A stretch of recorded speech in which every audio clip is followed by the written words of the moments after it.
Hello dear learners, आइए discuss करते हैं अपने इस मॉक टेस्ट के क्वेश्चंस को। तो देखिए, पहला क्वेश्चन है हमारा, the following sentences has been split into 4 segments, मतलब एरर ढूंढनी है। अब हमारा क्वेश्चन है, they did not complete the assignment yet even though the deadline was yesterday. अब आप देखेंगे यहां पर हमने जो यस्टरडे लिखा ना, ये टाइम है इस वर्ब का। तो हमें पता है यस्टरडे जो टाइम है वो पास्ट का टाइम होता है। उसके लिए अगर आप किसी एक्शन को लिखोगे तो एक्शन भी पास्ट का होगा, तो आपको उसको पास्ट इंडेफिनिट टेंस में ही लिखना भी पड़ेगा। तो खैर वॉज हमने वर्ब की सेकंड फॉर्म लिखी हुई भी है, लेकिन ये जो डिड नॉट कंप्लीट हमने एक्शन लिखा है, इसका टाइम है येट। अब सबको पता होगा कि येट जो टाइम होता है इसका मतलब होता है टिल नाउ, और येट का हम यूज करते हैं एक ऐसे टाइम को रेफर करने के लिए जो पास्ट प्लस प्रेजेंट होता है।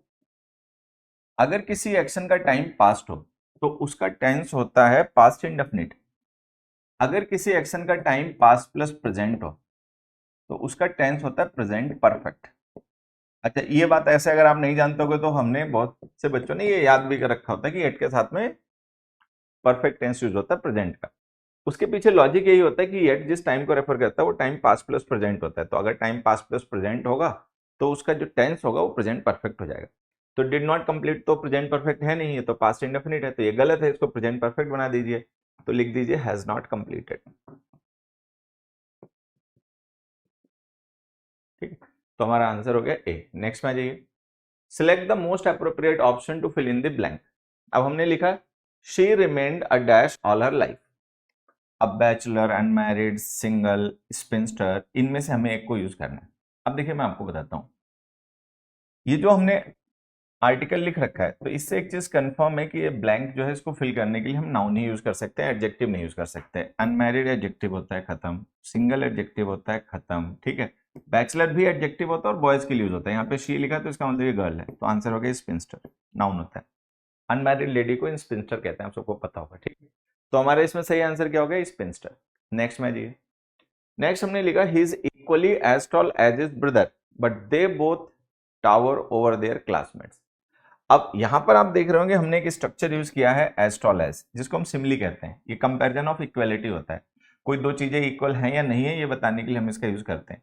तो अगर हम एज टॉल एज यूज कर रहे हैं तो हमें इस इक्वली एडवर्ब को यहां पर यूज करने की जरूरत नहीं है। ये एक तरीके से आप कहें तो वैसी ही एरर हो गई जैसे कैन के साथ में एबल एडजेक्टिव यूज कर देते हैं, he can be able to help you. तो जैसे वो गलत होता है उसी वजह से ये गलत होता है कि ये जो हम कंपैरिजन ऑफ इक्वालिटी शो करने के लिए यूज करते हैं as tall as, as rich as, as brave as, तो इनके साथ में इक्वली एडवर्ब हमें नहीं यूज करना चाहिए।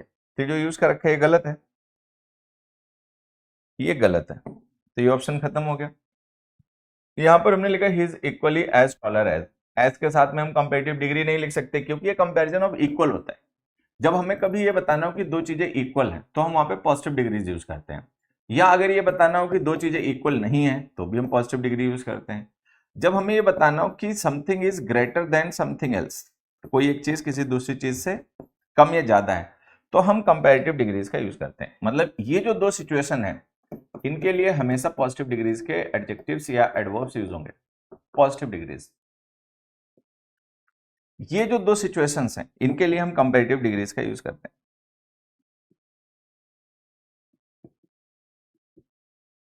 तो चूंकि हमें यहाँ पे कंपैरिजन ऑफ इक्वालिटी शो करना है तो हम कंपैरेटिव डिग्री यूज कर नहीं सकते। तो ये जो टॉलर लिखा ये गलत हो गया, इक्वली के साथ जो हमने टॉलेस्ट लिखा ये भी गलत हो गया। ये हमारा answer C, he is as tall as, ठीक है, हिज ब्रदर। तो सही आंसर क्या हो गया, सी। अगला देखते हैं, ग्रामेटिकली इनकरेक्ट सेंटेंस ढूंढना है। अभी तक हम करेक्ट ढूंढ रहे थे, अब इनकरेक्ट ढूंढना है। Enlightenment was a state of relaxed awareness, बिल्कुल सही है। I always prefer staying indoors to go out on a summer day, गलत है, अभी मैं आपको बताता हूँ। नेक्स्ट पढ़ लेते हैं, I am looking forward to meeting you, correct है। नाइदर द जज nor I am ready to announce who the winner is, ये भी सही है। अब ये जो हमारा ये देखिए ये सारे सही है। इसमें ये जो ऑप्शन हमने लिखा है इसमें हमने लिखा इंडोर्स टू। अब आप सबको पता होगा कि प्रेफर से जब हम टू लिखते हैं ना वो प्रेपोजिशन होता है। अगर हम कभी भी कोई प्रेपोजिशन लिखते हैं तो हमेशा हमें उसके बाद में उस प्रेपोजिशन का ऑब्जेक्ट लिखना पड़ता है। ठीक है, सबको पता है कि जब भी हम कोई प्रेपोजिशन लिखते हैं तो उस प्रेपोजिशन के बाद हमेशा हमें उस प्रेपोजिशन का ऑब्जेक्ट लिखना पड़ता है।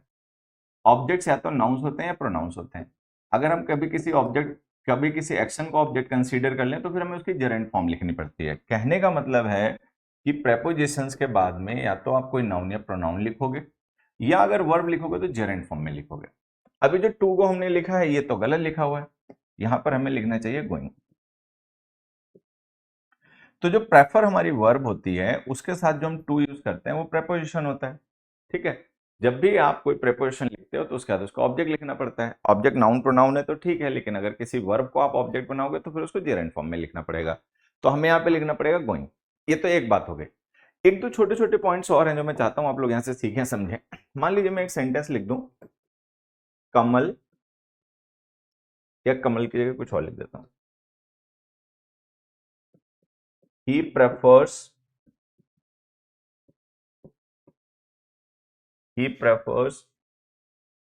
To eat alone. ठीक है, दूसरा, ही प्रेफर्स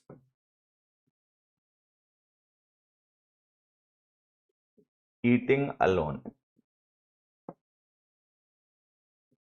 तीसरा, he prefers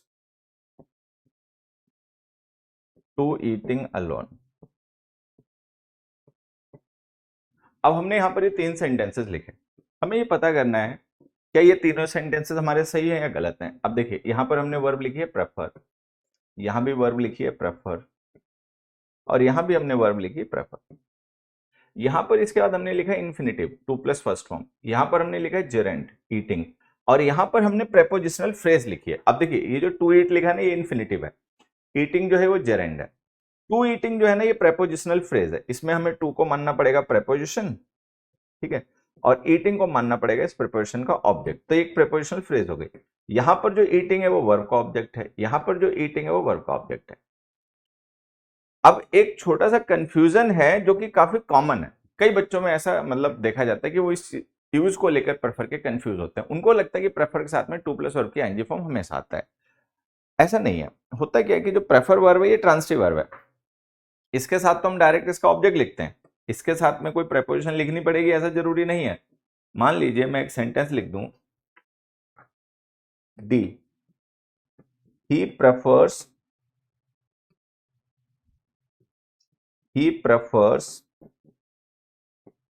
T to coffee. तो आप इस सेंटेंस में देखोगे तो ये जो कॉफी है ये ऑब्जेक्ट है और टी है ये भी ऑब्जेक्ट है, ये दोनों नाउन होते हैं। टी जो ऑब्जेक्ट है ये किसका ऑब्जेक्ट है, प्रेफर वर्ब का। कॉफी जो है वो ऑब्जेक्ट किसका है, टू प्रेपोजिशन का। तो आपको समझना यह है कि जो प्रेफर वर्ब होती है वो ट्रांसिटिव वर्ब होती है, उसके साथ हमें कोई प्रेपोजिशन लिखने की जरूरत नहीं होती है। प्रेफर वर्ब के बाद में हम डायरेक्ट उसका ऑब्जेक्ट लिख देते हैं। ठीक है, we need not use any preposition with it. होता क्या है, प्रेफर के ऑब्जेक्ट को जब हम किसी दूसरे ऑब्जेक्ट से रिलेट करते हैं तो हमें प्रेपोजिशन लिखनी पड़ती है। अगर हमें केवल इतना लिखना हो, he prefers tea, no preposition is required, तो हमें कोई प्रेपोजिशन की जरूरत नहीं है। प्रेफर वर्ब का ऑब्जेक्ट जो है वो प्रेफर के साथ डायरेक्ट आ जाएगा बिना प्रेपोजिशन के। हमें प्रेपोजिशन कब लिखनी पड़ती है, जब हम प्रेफर वर्ब के ऑब्जेक्ट को रिलेट करते हैं किसी दूसरे ऑब्जेक्ट से। तो ये जो टू प्रेपोजिशन है ये वर्ब के साथ कॉफी को रिलेट नहीं कर रही है, ये टू प्रेपोजिशन कॉफी को टी के साथ रिलेट कर रही है। तो ये समझना है कि प्रेफर ट्रांसिटिव वर्ब है, उसका ऑब्जेक्ट आप उसके साथ डायरेक्ट लिखोगे। प्रेफर के ऑब्जेक्ट को जब आप किसी दूसरे ऑब्जेक्ट से रिलेट करोगे तो प्रेपोजिशन टू लिखनी पड़ेगी, ये कॉन्सेप्ट है। अब यहां पर आप देखिए प्रेफर इंग्लिश की उन वर्ब्स में से एक वर्ब है जिनके साथ हम इन्फिनिटिव या जेरेंट को किसी को भी ऑब्जेक्ट बना के लिख सकते हैं। तो अगर हम लिखे ही प्रेफर्स टू ईट, सही। अगर हम लिखे प्रेफर्स ईटिंग तो भी सही। तो ये दोनों सही है, ए सही है बी सही है, सी गलत है क्योंकि सी में हमें टू को प्रेपोजिशन मानना पड़ेगा। ठीक है, तो टू प्रेपोजिशन यूज हो नहीं सकती क्योंकि प्रेफर ट्रांसिटिव वर्ब है। प्रेफर के साथ जो हम प्रेपोजिशन यूज करते हैं वो हम प्रेफर के ऑब्जेक्ट को और किसी दूसरे ऑब्जेक्ट को रिलेट करने के लिए यूज करते हैं। वर्ब तो एज अ वर्ब तो प्रेफर ट्रांसिटिव होती है, तो जो टू हमने लिखा नहीं गलत है। अगर यहां पे लिखा होता है he prefers eating alone to eating with others तो सही हो जाता। तो ये जो दो बातें ना ये भी आपको ध्यान देनी है कि प्रेफर वर्ब के साथ में हम इन्फिनिटिव को भी ऑब्जेक्ट बना के लिख सकते हैं, जेरेंट को भी ऑब्जेक्ट बना के लिख सकते हैं। ठीक है, अगर हमें बाद में किसी का कंपेरिजन नहीं करना है तो अगर आप बाद में भी किसी और का कंपेरिजन कर रहे हो प्रेफर के ऑब्जेक्ट के साथ, तो फिर टू लिखना पड़ता है और जेरेंड लिखना पड़ता है, फिर वो कंपलसरी होता है। अब जैसे आप इस एग्जांपल से अगर समझें तो यहां पर आप देखिए ये जो प्रेफर वर्ब है इसका ऑब्जेक्ट है स्टेइंग इनडोर्स। अब स्टेइंग इनडोर्स क्या है, एक एक्शन है। अब हम उसका कंपेरिजन कर रहे हैं दूसरे एक्शन के साथ, गोइंग आउट टू समर। तो ये जो हमने लिखा है ना ऑब्जेक्ट प्रेपोजिशन का है, तो जो टू प्रेपोजिशन है वो going out on a summer day और स्टेइंग इनडोर्स इन दोनों को रिलेट कर रहा है। प्रेफर वर्ब का डायरेक्ट ऑब्जेक्ट स्टेइंग इनडोर्स। तो प्रेफर वर्ब को लेकर इस तरीके के एग्जांपल्स होते हैं, सिचुएशंस होते हैं, इनको आप सीखे समझे ध्यान रखें। Identify the word that is correctly spelled. Correctly spelled word की स्पेलिंग बतानी। अब यहाँ पे हिपोक्रेसी वर्ड जो है उसके हमें 4 स्पेलिंग्स दी गए, हमें बताना है कौन सा है। काफी पॉपुलर वर्ड है, कॉमन वर्ड है, सबने पढ़ रखा होगा, ठीक है। HYPO हिपोक्रेसी, हिपोक्रेसी की ये सही स्पेलिंग होती है। तो अब देखो इसको कहाँ पे दे रखा है, ठीक है, ये गलत है, वाई की जगह आई दे रखा है। ये CRE दे रखा है, ये गलत है, ठीक है। इसमें ई दे रखा है, ये गलत है, ये रही सही स्पेलिंग, हिपोक्रेसी, ठीक है। जो वर्ड्स आपको दिक्कत करते हैं, मतलब अगर कोई वर्ड ऐसे होते हैं जो आपको लगता है भाई ये पर्टिकुलर वर्ड मुझे स्पेलिंग में कंफ्यूज करता है, ये मुझे दिक्कत करता है, तो अपने उसको पार्ट्स में उसकी स्पेलिंग याद रखा करो। हिपोक्रेसी की स्पेलिंग आप ऐसे याद रखो, then there will be no confusion, ठीक है। अगले देखिए, select the option that will improve the underline part of the given sentence. No improvement वाला, it is our duty to get on the truth, ये आंसर दिया। अब देखो ये जो गेट ऑन है, गेट इनटू है, गेट एट है, गेट टू, ये सब फ्रेजल वर्ब्स हैं, ये सब के सब फ्रेजल वर्ब्स हैं। अब इनको एक बार समझ लेते हैं। गेट टू का मतलब होता है to reach. What time do you get to your office, how how did you get to home, तुम घर कैसे पहुंचे, ठीक है। गेट टू का मतलब पहुंचना, अराइव भी कह सकते हो, टू अराइव, ठीक है। गेट इनटू का मतलब गेट इन्वॉल्व होता है, बी इन्वॉल्व, ठीक है। गेट ऑन का मतलब होता है to progress, to make progress, तरक्की करना, आगे बढ़ना अपने काम धंधे में, मतलब अच्छा करना जो भी कर रहे हो उसमें, ठीक है। गेट एट का मतलब होता है टू फाइंड, ठीक है, टू अराइव, फिगरेटिव लैंग्वेज में, ठीक। यही हमारा आंसर है। It is our duty to get at the truth, सच का पता लगाना, सच तक पहुंचना, सच को खोजना, ये हमारी ड्यूटी है, ठीक है। गेट टू का यूज कहीं पे पहुंचना, अराइव करना, उस कॉन्टेक्स्ट में यूज करना, ठीक है। गेट इनटू का मतलब इन्वॉल्व होना, ठीक है। गेट ऑन का to make progress, he is getting on well with his studies, पढ़ाई लिखाई में वो अच्छा कर रहा है, ठीक है। अगला देखिए, some grammatical rules of English express much pragmatic information. Pragmatic का मतलब प्रैक्टिकल, ठीक है। अब some grammatical rules of English, ये हमारा सब्जेक्ट है, इसके साथ आपको वर्ब लिखनी है। वर्ब्स दे रखी हैं एक्सप्रेस, ठीक है, कॉन्ट्राडिक्ट, प्रोवोक, कन्वे और डिनाई। इनमें से कौन सा सिनोनिम है दिए गए वर्ड का। अब दिया गया वर्ड कौन है, एक्सप्रेस। एक्सप्रेस का सिनोनिम क्या होता है, कॉन्ट्राडिक्ट होता है, प्रोवोक होता है, कन्वे होता है, डिनाई होता है। तो हमें सबको पता है एक्सप्रेस का मतलब कन्वे, ठीक है। कन्वे करना मतलब टू एक्सप्रेस सम मीनिंग, कोई पर्टिकुलर मीनिंग कन्वे करना, ठीक है। तो एक्सप्रेस का सिनोनिम हो गया कन्वे। कॉन्ट्राडिक्ट करना मतलब किसी चीज को काउंटर करना, ठीक है, इनवैलिड डिक्लेयर करना। प्रोवोक का मतलब इंसाइट, इंस्टिगेट, भड़काना, किसी को उकसाना, स्टिर करना। डिनाई का मतलब होता है not to admit. Select the most appropriate antonym of this given word, incoherent. अब देखो आप इनकोहेरेंट को छोड़ो, ये वर्ड होता है कोहेरेंट।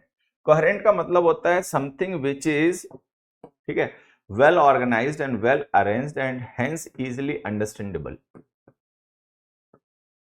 कुछ ऐसा जो कि वेल अरेंज, अच्छे तरीके से एक्सप्रेस किया गया हो, अच्छे तरीके से अरेंज किया गया हो और इजी टू अंडरस्टैंड हो, जिसको इजिली अंडरस्टैंड किया जा सके, समझा जा सके, वो कोहेरेंट हो गया, ठीक है।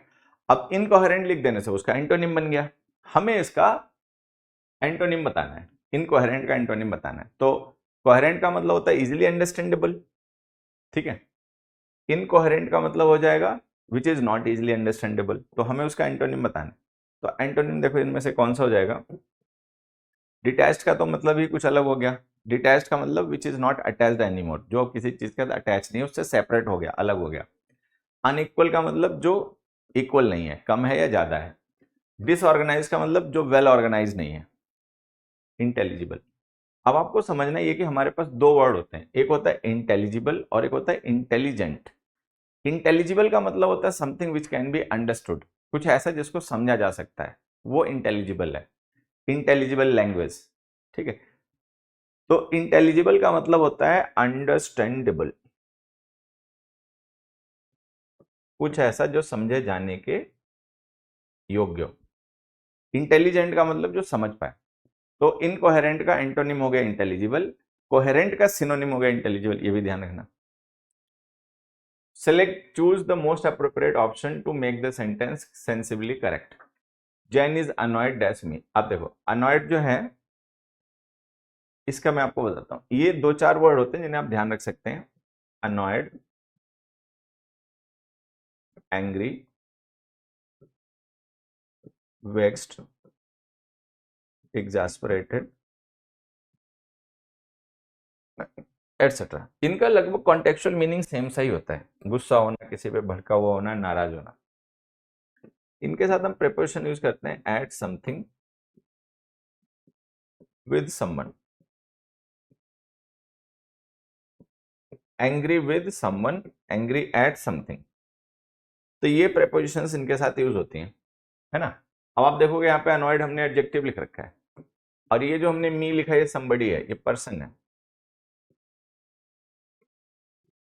तो ये पर्सन है तो इसके बाद में प्रीपोजिशन विद आ जाएगी, ये answer. Jane is annoyed with मी।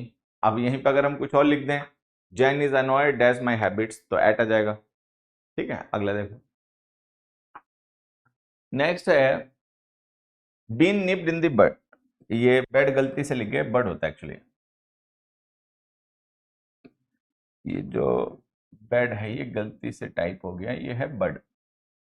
ठीक है, फूल होता है ना, फूल के खिलने से पहले की जो उसकी स्टेट होती है अंडर डेवलप्ड, जिसे कहते हैं क्या, कली हिंदी में, उसको बड बोलते हैं। ठीक है, तो been nipped in the bud ये इडियम है।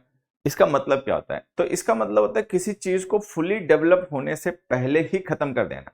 ठीक है, स्पेशली जैसे कोई चीज खराब है, कोई पर्सन है उसकी आदतें खराब हो रही तो उसको पहले सुधार देना। कोई चीज है जो बिगड़ने की कंडीशन में, तो उसको पहले निप कर देना। निप कर देना मतलब तोड़ देना। ठीक है, जैसे कोई फूल वगैरह होता है, लगा होता है पेड़ से, उसको निप कर देना मतलब उसको ऐसे करके तोड़ देना। ठीक है, निप इन दी बड। तो निप इन दी बड का मतलब कुछ ऐसा विच माइट बी हार्मफुल और बैड इन द फ्यूचर। ठीक है, उसको पहले, उसको मतलब अर्ली स्टेज में ही खत्म कर देना, so that it doesn't develop fully. अब इसमें से ऑप्शन देखें, to let something grow without interference, ना, गलत। What is this? Next, the next one is to stop something before it has chance to develop, that is the answer. यही है इसका answer. ठीक है, to stop something before it has a chance to develop, to watch something grow and evolve नहीं, to encourage something to grow slowly नहीं। अगले पे जाओ। Identify the segment in the sentence that contains grammatical error. The man standing beside the minister is a friend of me. अब देखो पहले मैं इसका आपको आंसर बता देता हूं, आंसर है माइन। ठीक, ये माइन क्यों आया ये मैं आपको समझा देता हूं। तो माइन क्या है पहले तो ये समझ लो। माइन जो होता है ये प्रोनाउन होता है। ठीक है, माइन का मतलब हो गया माई प्लस नाउन। माइन का मतलब हो गया माई प्लस नाउन। योर्स का मतलब हो गया योर प्लस नाउन। अब फ्रेंड ऑफ मी जो हमने लिखा है वो गलत है, तो हमने उसकी जगह फ्रेंड ऑफ माइन लिखा है। अब फ्रेंड ऑफ माइन का मतलब हुआ बच्चों वन ऑफ माई फ्रेंड्स। ये नाउन का कंसेप्ट है, नाउन वगैरह में आप लोगों ने इसको स्टडी किया होगा। वन ऑफ माई फ्रेंड्स होता क्या है, जो एन आर्टिकल होते हैं, अगर हम ऐसे लिख दें he is a friend of you, अगर हम ऐसे लिख दें he is a friend of you, तो सबको पता है कि जो एन आर्टिकल होते हैं ये ऐसे नाउन्स के साथ लिखे जाते हैं जिनकी आइडेंटिटी इंडेफिनिट हो, जनरल हो, डेफिनेट ना हो। तो अगर हम कह रहे हैं he is a friend of you, तो इसका मतलब यू के बहुत से फ्रेंड्स होंगे और उनमें से एक फ्रेंड ये भी है। तो ये जिसकी हम बात कर रहे हैं वो पार्ट है किसका, टोटल का। अगर मान लो यू का एक ही फ्रेंड होता तब हम क्या करते, मान लो यू का एक ही फ्रेंड होता तब हम कैसे बताते, तब हम ऐसे बताते he is the friend of you. He is the friend of you, ये है तुम्हारा दोस्त। मान लो यू जो है उसका एक ही फ्रेंड है, उसके नहीं है 10-50,000 फ्रेंड, तो हम उसके लिए द आर्टिकल यूज कर देंगे क्योंकि वो एक ही और वो डेफिनेट है, तो हम लिख देंगे he is the friend of you. लेकिन अगर मान लो यू के बहुत से फ्रेंड है और हमें ये बताना है कि ये तुम्हारा मित्र है और भी है, तो वो जिस एक की हम बात कर रहे हैं वो टोटल तो है नहीं, क्योंकि अगर वो टोटल होता तो वो स्पेसिफिक हो जाता, स्पेसिफिक हो जाता तो हम द आर्टिकल लिख देते हैं इस तरीके से। और अगर हम द आर्टिकल नहीं ए आर्टिकल लिख रहे हैं तो इसका मतलब ये इंडेफिनिट है। तो इंडेफिनिट का मतलब ये निकला कि यू के बहुत से दोस्त होंगे और उनमें से एक दोस्त ये भी है, यू के दुनिया भर के दोस्त हैं, उनमें से एक दोस्त इसका ये भी हो गया। ठीक है, तो ये जो है ये पार्ट है। अगर ये पार्ट है तो ऑफ के बाद फिर हमें लिखना पड़ेगा टोटल। टोटल का मतलब है यू के सारे फ्रेंड्स, तो यहाँ पे ऑफ के बाद हमें यू को नहीं रेफर करना, हमें रेफर करना है यू के सारे फ्रेंड्स को जिनमें से एक की हम बात कर रहे हैं। तो यू के फ्रेंड्स का रेफर करना है तो आप लिखो your friends, he is a friend of your friends. लेकिन बार बार योर फ्रेंड्स लिखने की जरूरत नहीं, क्योंकि फ्रेंड नाउन हम पहले लिख ही चुके हैं, तो हम प्रोनाउन लिख देंगे, हम लिख देंगे yours, he is a friend of yours. अब फ्रेंड ऑफ योर्स का मतलब हो गया वन ऑफ योर फ्रेंड्स। अब फ्रेंड ऑफ माइन का मतलब हो गया वन ऑफ माई फ्रेंड्स। तो जब हम एन आर्टिकल लिख देते हैं तो हमें पता चल जाता है ये पार्ट है, टोटल नहीं है, तो आपके बाद हमें टोटल लिखना है। टोटल को रेफर करने के लिए हम पजेसिव केस का प्रोनाउन लिख देते हैं। ठीक है, तो ये बात हमें ध्यान रखनी है।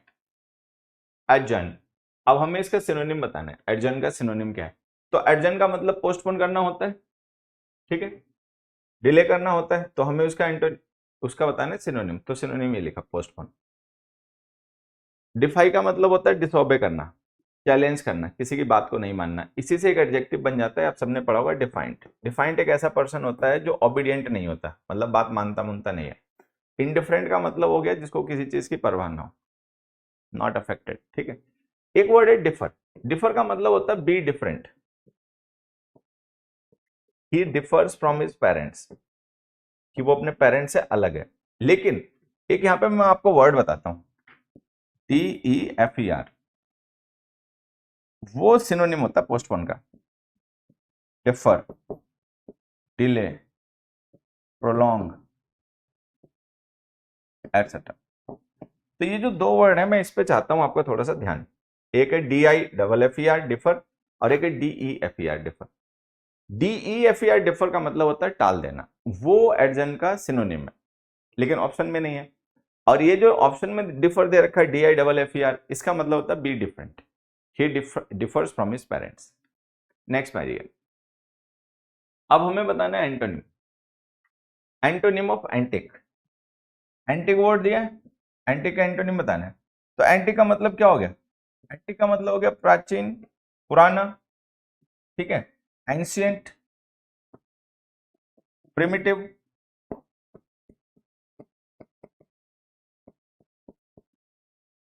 यही होता है ना। हमें इसका एंटोनिम बताना है, ये लिखा रिसेंट। रिसेंट का मतलब लेटेस्ट, मॉडर्न, ठीक। कॉमन अलग हो गया, इनोवेटिव अलग हो गया, इनफॉर्म अलग हो गया। Select the most appropriate option to fill in the blank. As they walked through the dash, they heard the distant dash of wolf. अब हमारे पास ये ऑप्शन है वेल वेल वेल वेल। अच्छा, ये तीन ऑप्शन दे रखे हैं, देखो तीनों मैं आपको समझा देता हूँ फिर आप समझ जाओगे आंसर। WAIL वेल, ये वर्ब होता है, इसका मतलब होता है टू मेक लाउड क्राई, तेज आवाज में देर तक रोना, उसको कहते हैं वेल। ठीक है, और ये जो हमने लिखा है VALE वेल, इसका मतलब होता है वैली, कोई घाटी, कोई स्थान, पहाड़ों के बीच की जगह होती है ना वैली, ये वो हो गया। फिर आ गया एक और भी है, देखो VEIL वेल, इसका मतलब होता है पर्दा, घूंघट, कवर। ठीक है, लोग नहीं अपने चेहरे वगैरह को ढकने के लिए जो लगा लेते हैं नकाब सा, तो वेल हो गया। तो इसका मतलब हो गया कवर, घूंघट। ठीक है, इसका मतलब हो गया लाउड क्राइज, रोना, बहुत तेज आवाज में देर तक रोना। ठीक है, जैसे कोई पर्सन बहुत दुखी उदास हो, चोट लग गई हो, तो वो VLE वेल का मतलब हो गया घाटी। तो ये तीन वर्ड है, तीनों के मीनिंग आपको समझ में आ गए। अब मीनिंग समझ में आ गए, अब क्वेश्चन पढ़िए और क्वेश्चन के कॉन्टेक्स्ट में देखो इनमें से कौन सा यूज करना ठीक रहेगा। क्या लिखा हुआ है? As they walked through the dash they heard the distant dash of wolf. अब जैसे उन्होंने वॉक किया, तो कहां से वॉक किया? तो ये प्रेपोजिशन ऑफ प्लेस लिखी हमने थ्रू। तो अगर हमने यहाँ पे थ्रू प्रेपोजिशन लिखी तो उसके बाद ऑब्वियसली बात है कि हमें कोई ऐसा वर्ड लिखना पड़ेगा जो प्लेस को रेफर करता हो, ठीक है। ये वेल प्लेस को रेफर नहीं करता, इसका मतलब घूंघट या कवर होता है, तो ये गलत हो गया। ये वेल वर्ब, इसका मतलब तेज क्राई होता है, रोना धोना होता है, तो ये 3 ऑप्शन तो हमारे गलत ही हो गए। ये आंसर। वेल का मतलब valley. As they walk through the valley, जब वो वैली से गुजर रहे थे, they heard the distant wail of a wolf, तो उन्होंने एक भेड़िए की लाउड क्राई सुनी। भेड़िए कुत्ते वगैरह होते हैं ना, बहुत तेज आवाज में रोते हैं, ठीक है। तो ये हमारा आंसर हो गया। अगला देखिए, an office with high salary but no work, एक ऐसा ऑफिस, ठीक है, जहां पे काम करने के लिए बहुत ज्यादा पैसे मिलते हैं, ठीक है, लेकिन काम नेग्लिजिबल होता है, काम ना के बराबर करना पड़ता है, पैसे बहुत अच्छे खासे मिल जाते हैं, ठीक है। तो ये होता है साइनेक्योर। साइनेक्योर का मतलब यही होता है। फिर एक वर्ड यहाँ पे लिखा है साइनोस्योर, इसको लेकर आप कंफ्यूज ना हो जाएं कभी, तो ध्यान रखें, इसका मतलब होता है द सेंटर ऑफ अट्रैक्शन। मान लो कोई पार्टी में सेलिब्रिटी आ जाए, फिर ठीक है, तो फिर सारे लोगों का ध्यान जो है ना उसी पे लग जाएगा, केक कट रहा है कि नहीं कट रहा, होस्ट आया कि नहीं आया, वो सब भूल भाल के लोग उसी की तरफ ध्यान चला जाएगा। तो साइनोस्योर का मतलब है सेंटर ऑफ अट्रैक्शन, ठीक।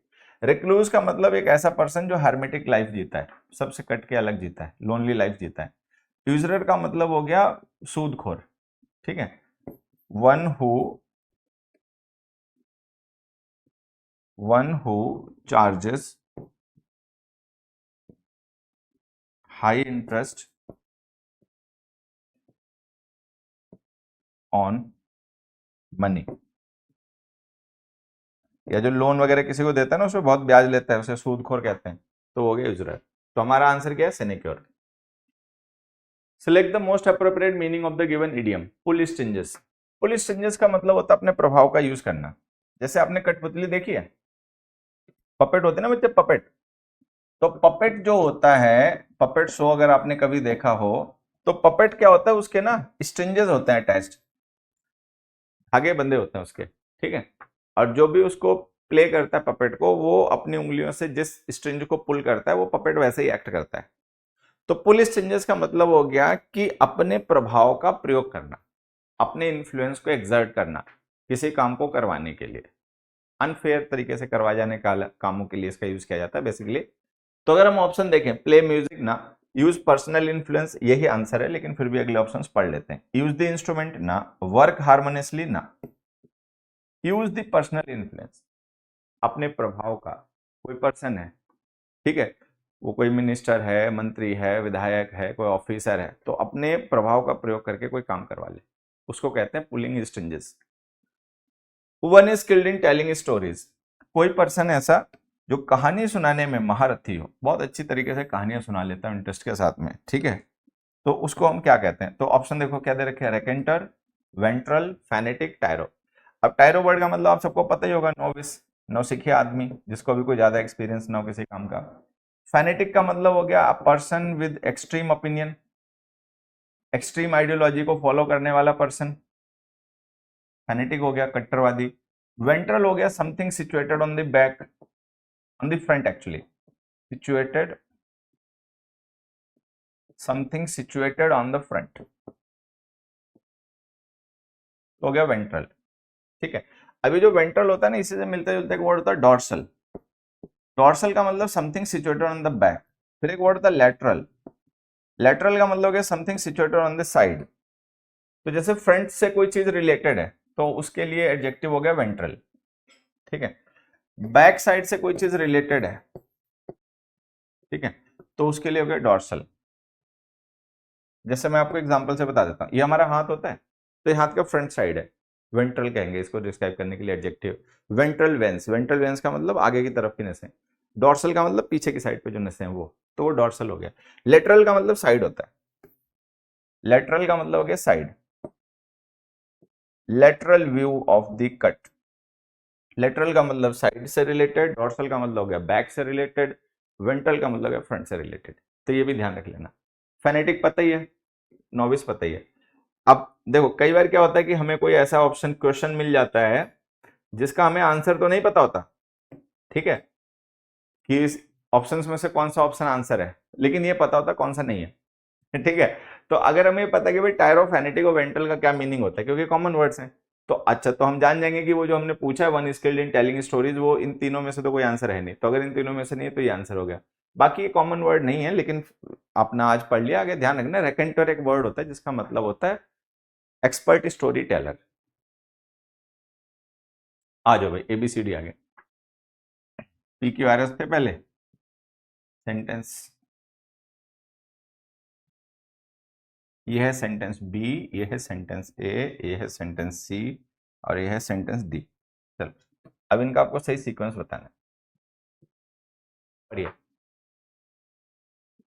The first step in saving money is to create a budget. Once you know how much you can save, make sure to set aside a portion for emergencies.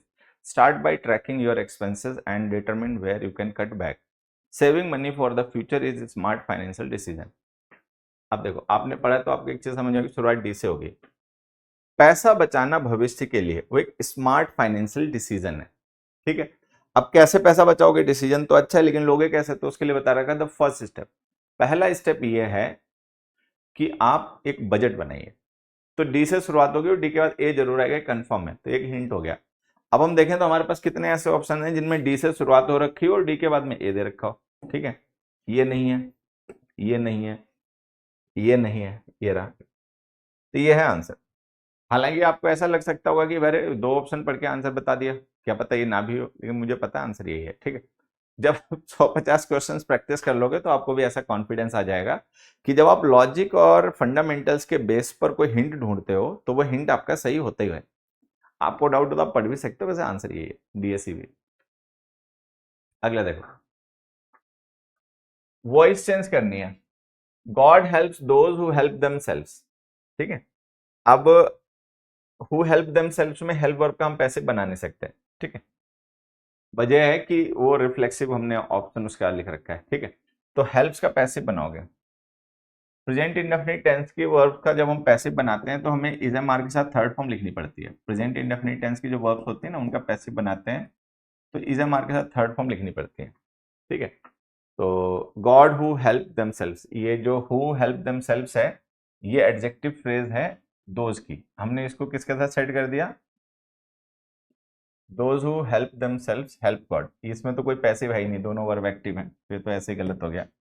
Those who help God, ठीक है, meaning बदल गया। वो लोग जो ईश्वर की मदद करते हैं, ईश्वर की नहीं, जो अपनी मदद करते हैं ईश्वर उनकी मदद कर देते हैं, ये भी गलत हो गया। Those who are helped by themselves, those who help themselves are helped by God. अब यहाँ पे हमने लिखा those who are helped by themselves, तो ये देखो कितना इलॉजिकल कंस्ट्रक्शन है। जब हम पैसिव बनाते हैं तो सब्जेक्ट डूअर नहीं होता, डूअर कोई और होता है। इसीलिए जो वर्ब्स पैसिव, जिन वर्ब्स के साथ में रिफ्लेक्सिव प्रोनाउन लिखे जाते हैं ना, उनका पैसिव नहीं बनाया जाता, क्योंकि नहीं तो मीनिंग ये निकलेगा कि सब्जेक्ट डूअर नहीं, लेकिन एक्चुअल में सब्जेक्ट ही डूअर होता है, तभी तो रिफ्लेक्सिव प्रोनाउन यूज हो पाता, तो ये भी गलत हो गया। तो ये आंसर है। तो जिस वर्ब के साथ में हमने रिफ्लेक्सिव प्रोनाउन लिखा उस वर्ब का हमें पैसिव नहीं बनाना चाहिए। तो ये जो हेल्प वर्ब है, इसका ऑब्जेक्ट है रिफ्लेक्सिव प्रोनाउन, तो इसका पैसिव नहीं बनेगा, पैसिव बनेगा हेल्प्स का। हेल्प्स का पैसिव बनाओगे तो इसका हो जाएगा आर हेल्प्ड, और जो गॉड इसका सब्जेक्ट है वो डूअर बन जाएगा। तो आंसर है those who help themselves are helped by God. अगला देखिए, चेंज द नरेशन। भाई नरेशन चेंज करना है। ही आस्क्ड, उसने पूछा। अब आप देखोगे आपकी रिपोर्टिंग और पास्ट में है, ठीक है। तो आपको रिपोर्टेड स्पीच का टेंस चेंज करना पड़ेगा। रिपोर्टेड स्पीच में लिखा है what time does the train leave, तो डज द ट्रेन लीव जो है वो इंटरोगेटिव है हमारा डायरेक्ट नरेशन, और प्रेजेंट इंडेफिनिट टेंस में। तो जब आप इसको डायरेक्ट से इनडायरेक्ट बनाओगे तो ये इंटरोगेटिव तो रहेगा नहीं, असर्टिव हो जाएगा, पहली चीज। दूसरी बात क्या है कि ये प्रेजेंट इंडेफिनिट टेंस है तो ये पास्ट इंडेफिनिट टेंस भी बनेगा। जब आप past indefinite tense assertive form में लिखते हो तो आपको वर्ब की सेकंड फॉर्म लिखनी पड़ती है, ठीक है। भाई जो do does did helping also हम यूज करते हैं प्रेजेंट इंडेफिनिट पास्ट इंडेफिनिट में, ये हम तब यूज करते हैं जब सेंटेंस क्वेश्चन हो या नेगेटिव हो। नेगेटिव ये है नहीं, अभी इंटरोगेटिव है क्योंकि डायरेक्ट नरेशन में लिखा हुआ है। जब आप इसको इनडायरेक्ट बना दोगे तो इनडायरेक्ट में सारे लिखे गए सेंटेंस असर्टिव होते हैं, तो उसमें ये डू डज डिड नहीं यूज होते, उसमें डायरेक्ट वर्ब की सेकंड फॉर्म यूज हो जाएगी अगर असर्टिव सेंटेंस आपका अफर्मेटिव है तो हमें पास्ट इंडेफिनिट टेंस बनाने के लिए वर्ब की सेकंड फॉर्म लिखनी पड़ेगी। वर्ब क्या है, लीव, लीव की सेकंड फॉर्म लिखो लेफ्ट हो जाएगा। अब देखो यहाँ पर अभी भी लीव्स लिखा हुआ है, तो ये गलत, ठीक है। और अच्छा, इसमें क्वेश्चन नहीं है हमारे पास, अच्छा एक ऑप्शन कम पड़ रहा है कहीं, चलो। He asked what time the train left, he asked what time, ये डज गलत लिखा हुआ है। एक ऑप्शन इसमें कम है आंसर, अगर हम इसको क्वेश्चन मान लें, ठीक है, और इनको ऑप्शन मान लें तो ये ऑप्शन सही है। He asked what time the train left, ठीक है। तो व्हाट जो है वो क्वेश्चन वर्ड है, उसकी हम पोजीशन चेंज नहीं कर सकते, तो व्हाट टाइम जो है वो कंजंक्शन के प्लेस पर ही रहेगा। द ट्रेन हमारा सब्जेक्ट बन जाएगा, ठीक है। डज हेल्पिंग वर्ब है वो हट जाएगी, पास्ट इंडेफिनिट टेंस बनाओगे तो लीव की सेकंड फॉर्म लेफ्ट आ जाएगी, क्वेश्चन की जगह वो असर्टिव सेंटेंस बन जाएगा तो फुल स्टॉप आ जाएगा। तो सही आंसर हो गया हमारा सी, ठीक है। अगला देखिए,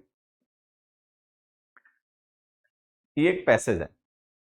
Most people find their life purposeless, wasted and worthless. That is why with an ordinary illness or some slightly death situation, the individual prays for an end to his life. In the opinion of one psychologist, every person thinks of committing suicide more than once in his life. It is a different thing that he does not develop enough courage to end his life. Even then, some impulsive individuals commit suicide because of dash reasons, like failing in examination, losing a job, quarrels in the family, or defeat in a court of law. The number of people committing suicide because of such reasons is on the increase. Some people say that a man gets dash a disappointment atmosphere everywhere around him that he is this.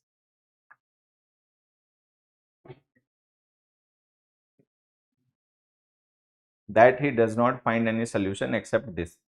According to some psychiatrists, people with dash tendencies who are unable to express them destroy themselves by these tendencies. Some reasons find themselves so much lonely, and some persons find themselves so much lonely and helpless that they find no benefit in living and they think why not to commit suicide. Wow. चलो पढ़ लिया सबने, अब आ जाओ options देखते हैं। पहले blank के लिए ऑप्शन दे रखे फेवरेबल, रीजनेबल, अनफेवरेबल, ड्यूरेबल। चलो क्वेश्चन क्या था, एन ऑर्डिनरी इलनेस और some slightly situation, that is why with an ordinary illness, बहुत से लोग होते हैं थोड़ी हल्की सी कोई बीमारी हुई या स्लाइटली डेथ सिचुएशन हुई तो फिर वो अपनी जीवन खत्म करने के बारे में सोचने लगते हैं। तो कैसी सिचुएशन होती हुई अपनी लाइफ खत्म करने के बारे में सोचते होंगे, फेवरेबल सिचुएशन होती होगी, रीजनेबल सिचुएशन होती होगी, अनफेवरेबल होती होगी। तो आंसर है अनफेवरेबल। अनफेवरेबल का मतलब जो उनके हिसाब से ठीक नहीं होगी, थोड़ी टफ सिचुएशन होगी। तो कोई पर्सन ऐसा जो कि मतलब कमजोर होता है मन से, अगर उसकी जीवन में थोड़ी सी कोई कठिनाई आई, कोई ऐसी सिचुएशन आ गई जो फेवरेबल नहीं है, ठीक है, तो फिर वो जिंदगी खत्म करने के बारे में सोचने लगता है। अगले पे आ जाओ, choose the most appropriate option to fill in the blank to had, has, did, does. क्या था भाई, different things that he does not. ये प्रेजेंट की बात हो रही है, ठीक है, एक जनरल फैक्ट के बारे में बताया जा रहा है। तो यहाँ पे डेवलप वर्ब की फर्स्ट फॉर्म लिखी हुई है। अब अगर वर्ब की फर्स्ट फॉर्म लिखी है तो यहाँ पे do, does, did, helping verb आ सकती हैं। क्योंकि प्रेजेंट की बात हो रही है तो डज आ जाएगा, ही डज नॉट डेवलप, ठीक है। अगले ऑप्शन क्या है, pretty, big, valuable, delectable. Detectable, detectable का मतलब इसको ढूंढा जा सके, वैल्यूएबल का मतलब कीमती, बिग का मतलब बड़ा, पेटी का मतलब हो गया इनसिग्निफिकेंट। इनसिग्निफिकेंट कुछ ऐसा जो बहुत ज्यादा महत्वपूर्ण नहीं है, ठीक है। फ्रिवलस, ठीक है। पेटी का मतलब तुच्छ, ट्रिवियल, ये इसके सिनोनिम्स हैं। अनइंपॉर्टेंट, तो इसमें लिखा है even then some impulsive individuals commit suicide because of dash reasons, like failing in exam, exam में फेल हो गए, नौकरी चली गई, घर परिवार में कोई लड़ाई झगड़ा चल रहा है, या कोर्ट में हार गए केस वगैरह, तो इन रीजंस पे लोग कमिट कर लेते हैं। तो ये रीजंस कैसे हैं, तो छोटे मोटे हैं, तो सबकी जिंदगी में चलते रहते हैं, तो कोई खास मतलब कोई इंपॉर्टेंट रीजन नहीं हुआ सुसाइड कमिट करने का। तो छोटी मोटी बातें जिंदगी में ऐसी तो चलती रहती हैं, कोई एग्जाम फेल हो गया, नौकरी चली गई, घर परिवार में लड़ाई झगड़ा हो गया, तो ये जो रीजंस हैं ये कोई सिग्निफिकेंट नहीं है, ये इनसिग्निफिकेंट रीजंस हैं, ठीक है। तो इनके लिए हम क्या वर्ड यूज करेंगे, पेटी, यही हमारा आंसर है। पेटी reasons, unimportant reasons, insignificant reasons. फिर अगले में क्या है, so as such, as such, ये ऑप्शन दे रखे हैं। क्या था हमारा question, that a man gets dash a disappointing atmosphere. अब अ डिसअपॉइंटिंग एटमॉस्फेयर लिखा हुआ है तो यहाँ पे डिटर्मिनर आएगा, क्योंकि अ डिसअपॉइंटिंग एटमॉस्फेयर जो है वो आपका नाउन है, तो यहाँ पर इसके साथ डिटर्मिनर आएगा। अब ऑप्शन में देखें तो क्या क्या है, सो एज, ये डिटर्मिनर है नहीं, एडवर्ब होता है तो ये ऐसे गलत हो गया। एज भी एडवर्ब होता है, ये भी गलत हो गया। सच एज हम लिख नहीं सकते क्योंकि हमें केवल डिटर्मिनर यूज करना है, कंपेरिजन नहीं करना, तो आंसर है सच। तो ये आंसर ये क्या बनेगा हमारा, मैन गेट्स सच अ डिसअपॉइंटिंग एटमॉस्फेयर। कई बार कोई आदमी होता है वो बेचारा ऐसे डिसअपॉइंटिंग एटमॉस्फेयर में फंस जाता है, एवरीवेयर अराउंड हिम, उसके हर तरफ इतना डिसअपॉइंटिंग एटमॉस्फेयर होता है that he does not find any solution, कि उसको सुसाइड के अलावा कोई दूसरा सोल्यूशन ही नहीं मिलता। ठीक है, अगला क्या है, एमिकेबल वोरेसियस। वोरेसियस का मतलब होता है ग्रीडी, लालची। एमिएबल का मतलब फ्रेंडली, एमिकेबल का मतलब एग्रीएबल। फ्रेंडली और एग्रीएबल दोनों के मीनिंग होता है। वायलेंट का मतलब होता है हिंसक, ठीक है, हिंसा करने वाला। अब देखें ऑप्शंस क्या है। According to some psychiatrists, people with dash tendencies who are unable to express them destroy themselves by these tendencies. अब देखो यहाँ पे वर्ड लिखा है destroy, कि कुछ ऐसे लोग जिनका नेचर होता है, ठीक है, और जो खुद को एक्सप्रेस नहीं कर पाते तो खुद को डिस्ट्रॉय कर लेते हैं। तो अगर कोई डिस्ट्रॉय कर रहा है खुद को तो उसका नेचर कैसा हुआ, उसका नेचर अमिकेबल हुआ, वोरेसियस हुआ, अमिएबल हुआ, वायलेंट हुआ, तो वायलेंट ही हुआ फिर तो। जो डिस्ट्रक्शन के फेवर में है, जो डिस्ट्रॉय कर रहा है, डिस्ट्रक्ट कर रहा है, तो उसका नेचर कैसा हो, वायलेंट। तो वायलेंट टेंडेंसीज वाले जो लोग होते हैं, अगर उनको खुद को एक्सप्रेस करने का मौका ना मिले तो वो अपने को डिस्ट्रॉय कर लेते हैं। कुछ लोग ऐसे भी होते हैं। ठीक, तो ये था हमारा पेपर जो कि पूरा डिस्कस हुआ। आपको फायदा हुआ होगा इससे, और इसी तरीके से मॉक टेस्ट देते रहिए, हम डिस्कशन करते रहेंगे। खूब पढ़ो भाई, खूब पढ़ो। Thank you, bye bye.